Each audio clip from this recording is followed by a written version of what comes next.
Bonsoir à tous, soyez les bienvenus dans ce journal des Alpes. Nous allons parler maintenant de l'aide aux sans domicile fixe. Avec nous sur ce plateau, Stéphane Gemani, bonsoir. Bonsoir. Vous êtes fondateur du SAMU social grenoblois et président du Vinci, une association qui vient en aide justement aux SDF. On parlera de votre action dans un instant. On va regarder tout de suite le portrait d'un de vos bénévoles. Il effectue un soir par semaine des maraudes et l'une de nos équipes l'a suivi la nuit dernière. 21h dans le local de l'association Vinci à Grenoble. Les bénévoles préparent leur maraude, une tournée en camionnette pour distribuer boissons chaudes et couvertures aux SDF. Pas de repas dans le chargement, le thé, le café, un prétexte pour dialoguer avec les personnes sans abri. Une arme contre l'indifférence et l'exclusion. Malheureusement, les gens qui sont exclus se retrouvent dans un monde d'indifférence totale. Ils deviennent totalement transparents dans tous les sens du terme, au sens physique. Les gens ne les voient pas, les gens ne leur parlent pas, et ils ne parlent pas aux gens. Donc ça veut dire qu'il y a vraiment une grosse fracture. Et le fait de maintenir ce lien, ne serait-ce que le lien verbal, fait que l'exclusion est un petit peu moins importante. Dans la journée, Michel fabrique des lunettes. Un soir par semaine, il enfile son gilet de bénévole pour aller à la rencontre des SDF jusque tard dans la nuit. Pourtant, rien ne le prédestinait à s'engager. Mais une rencontre avec un sans-abri un matin en allant au travail le bouleverse. J'ai croisé un jour un SDF qui avait besoin de quelque chose. Je me suis renseigné de savoir quelles étaient les associations qui existaient sur Grenoble parce que j'étais pas grenoblois à l'origine. Donc j'ai pris contact avec cette association et puis de fil en aiguille, voilà, je m'y suis intéressé, je suis devenu bénévole au bout d'un certain temps de réflexion.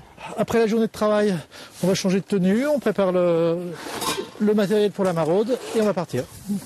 Ils sont une trentaine, comme lui, à marauder à tour de rôle la nuit dans les rues de Grenoble, hiver comme été.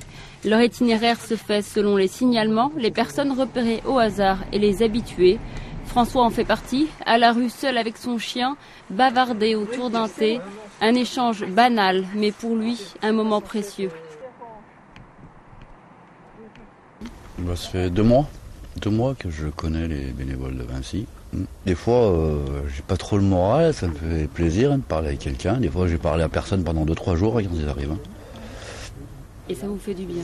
Ouais, c'est toujours bien de parler. Ouais.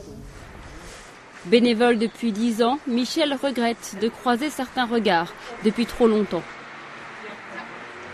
Dans un petit coin de la tête, on voudrait bien qu'ils soient tous au chaud sous une couette, insérés, mais il faut se rendre à l'évidence, c'est techniquement pas possible.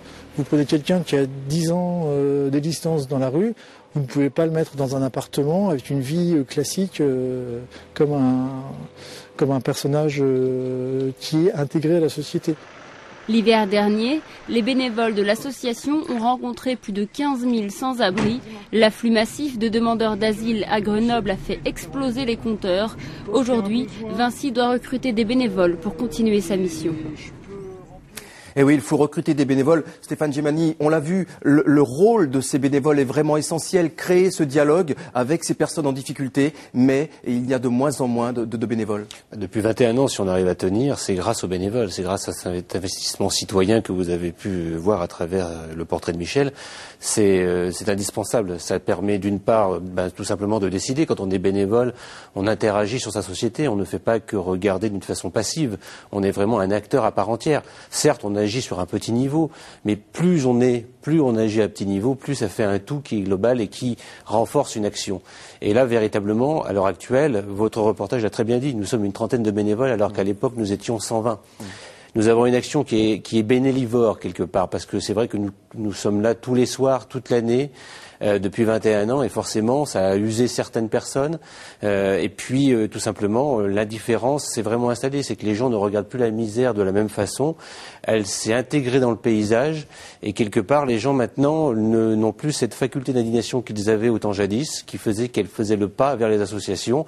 Elles regardent un petit peu la misère comme un mobilier urbain qui existe, et elles s'en inquiètent quand il disparaît, tout simplement. Alors, Stéphane Gemani, il faut trouver des bénévoles. C'est quoi aujourd'hui votre appel? C'est un appel bien sûr aux citoyens, mais pas seulement.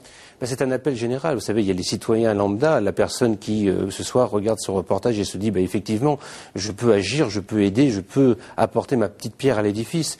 Mais c'est aussi destiné à des personnes qui ont d'autres responsabilités, qui souvent se renvoient la balle pour des jeux politiques, pour des jeux administratifs, pour des jeux, voilà. Mais ces jeux-là n'aident pas la population qui est dans la rue. On a une population qui est en recrudescence. Je voulais juste rectifier, c'est pas 15 000 SDF qu'on a rencontrés, hein, c'est 15 000 interventions que l'on a fait. Mais c'est 3 fois plus que les autres années. D'une année sur l'autre, on a fait 3 fois plus d'interventions.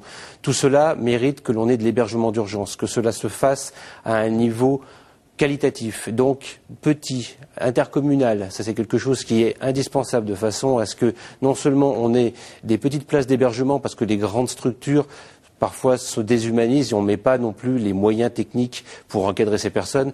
Et ça permettrait également à des petites communes de mettre également elles-mêmes leur pierre à l'édifice, à cette aide qu'elles peuvent apporter à des personnes qui sont dans la plus grande des précarités. Alors vous le disiez, finalement la misère fait partie de notre quotidien, mais il y a vraiment une urgence, les chiffres le prouvent. Les chiffres le prouvent, on veut dire, ils ont même arrêté depuis quelque temps statistiquement de faire des études sur la peur que peuvent avoir les personnes. Maintenant, vous avez pratiquement toutes les personnes dues à la crise qui ont peur un jour ou l'autre et savent qu'elles peuvent se retrouver tôt ou tard à la rue.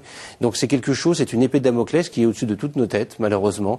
Je ne veux pas être négatif en cette période hivernale, mais en tout cas, c'est un réel facteur. Quand on voit des chiffres aussi importants qui nous arrivent d'une année sur l'autre, la crise économique, la problématique des demandeurs d'asile, eh bien tout cela fait que nous sommes dans un environnement où la misère doit être traitée de façon beaucoup plus scrupuleuse qu'elle ne l'est à l'heure actuelle.